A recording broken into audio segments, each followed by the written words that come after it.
আসসালামু আলাইকুম বন্ধুরা।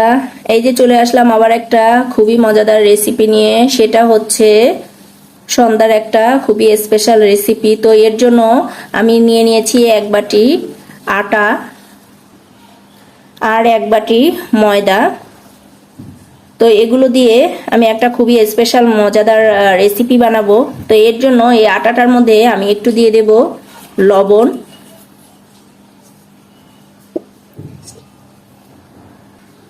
তো দেখো, এই যে আমি একটা কাপের মধ্যে একটু কুসুম গরম পানি নিয়ে নিয়েছি, হাত ছোঁয়া গরম পানি। তো এর মধ্যে দিয়ে দিব ইস্ট এক মুঠা, আর দেব এক চামচ দুধ। তো এগুলো এখন খুব ভালোভাবে এই যে ফাটিয়ে নেব। তো আমার ফাটিয়ে নেওয়া শেষ। এখন এই আটার মধ্যে একটু ঘি দিয়ে দেব। তো ঘি দিয়ে এখন খুব ভালোভাবে আটাটার সাথে এই ঘিটা মাখিয়ে নেব, এবং এই যে দুধ আর ইস্টের পানিটা, এগুলো এখন আস্তে আস্তে আটার মধ্যে দিয়ে দেব, একটু একটু করে দিয়ে দেব। তো পানির মধ্যে ইস্ট দেওয়ার কারণ হচ্ছে পানিতে দিলে, কুসুম গরম পানিতে দিলে সেটা খুব ভালোভাবে গলে যায়। তো এইভাবে করে আমি একটা ডো বানিয়ে নেব।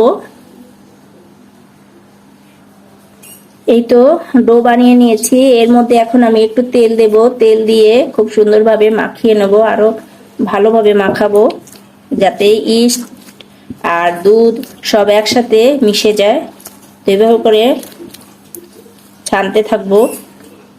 খুব সুন্দর একটা ঘ্রাণ আসছে। তো এই যে আমার সব মাখানো শেষ। এখন উপর থেকে একটু তেল দিয়ে এভাবে করে আমি এটা ঢেকে রেখে দেব 20 মিনিট অথবা আধা ঘন্টার জন্য। বন্ধুরা দেখো, এই যে ভেতরে পুরটা তৈরি করার জন্য আমি একটা ফ্রাই প্যান নিয়ে নিয়েছি। এর মধ্যে একটু তেল দিয়ে দিলাম।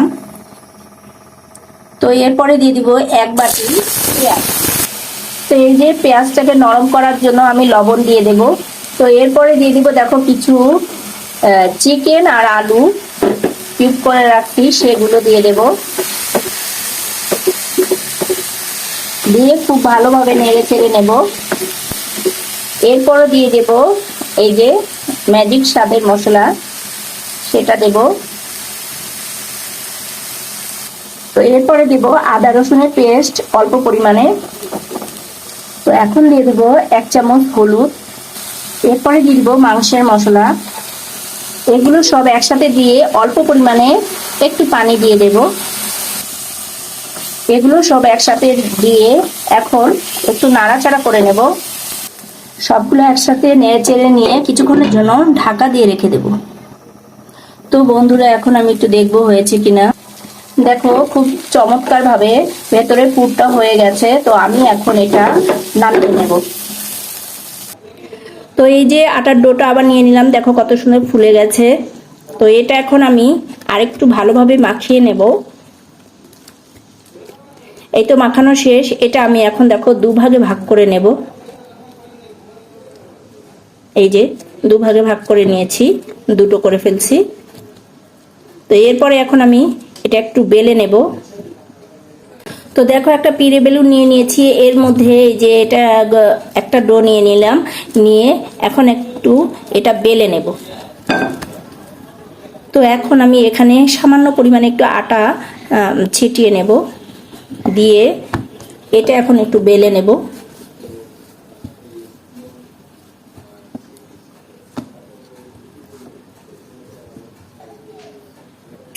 দেখো বন্ধুরা, এই যে বেলে নিয়েছি, ঠিক একটু এরকম মোটা মোটা, একটু মোটা টাইপের হবে এভাবে করে। তো এখন আমি এই ভেতরে পুরটা এর মধ্যে দিয়ে দিব।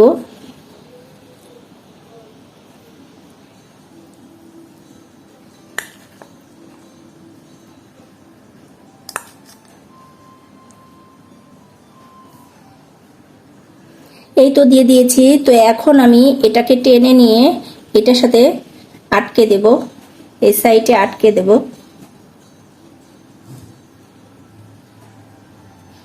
চারি সাইড দিয়ে এটা আটকে নেব। এরপরে আটকে নেওয়ার পরে দেখো, এখানে যে সামনেরটা আছে সেগুলো একটা ছুরির সাহায্যে একটু চিকন চিকন করে কেটে নেব। সবগুলো এভাবে করে কেটে নেব। তো এই যে কেটে নেওয়ার পরে এখন এগুলো এর সাথে দিয়ে দেব, একটা একটা করে এর সাথে আটকে দেব।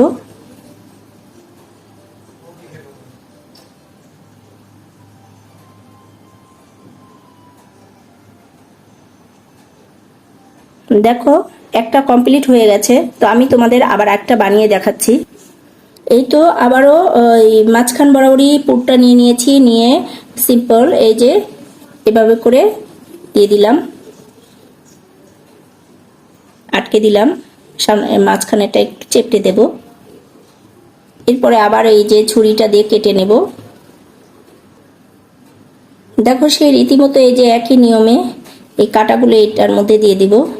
সবগুলো কেটে নিয়েছি, তো দিয়ে দেবো এইভাবে।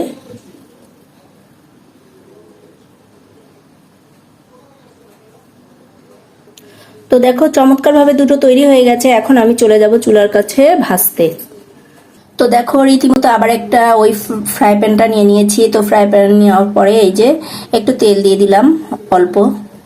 তো দেখো এই যে দুটো বসায় দিছি। তো এখন হতে থাক, একটু হবে। আমি অল্প কিছুক্ষণের জন্য একটু ঢাকা দিয়ে রেখে দেব। তো দেখো বন্ধুরা, এখানে আমি একটা ডিমের কুসুম নিয়ে নিয়েছি। এই ডিমের কুসুমটা খুব ভালোভাবে ফাটিয়ে নেব। ডিমের পানিটা নিয়ে নেই, শুধু কুসুমটা নিয়েছি। তো এটা খুব ভালোভাবে ফাটিয়ে নেব। এখানে আমি সামান্য একটু পানি দিয়ে দেব। এরপরে এটা আবার সুন্দর করে ফাটাবো। তো দেখো এখন এই যে এটার মাধ্যমে আমি একটু একটু করে এই যে গায়ের মধ্যে দিয়ে দেব। এতে করে কালারটা খুব সুন্দর আসে। এরকম করে দুটার মধ্যেই দিয়ে দেব সম্পূর্ণটা। তো বন্ধুরা দেখো এখন আমি এটা উল্টে দেব।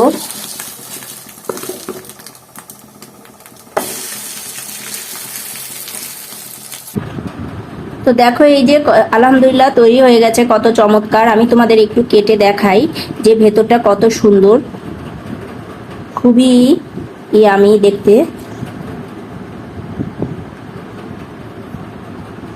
তো দেখো কত সুন্দর হয়েছে ভিতরেটা। তো এরকম করে বাসায় ট্রাই করতেই পারো। তো আজকে এতটুকুই। আসসালামু আলাইকুম। হ্যালো বন্ধুরা, সন্ধ্যা নাস্তা কিংবা এই যে ইফতারির সময়ও এরকম খুবই মজাদার যদি একটা রেসিপি থাকে, টেবিলে আনার সাথে সাথেই সব গায়েব হয়ে যাবে। তো এরকম রেসিপি যদি ট্রাই করতে চাও তাহলে চলো পুরো ভিডিওটা একবার দেখে আসি।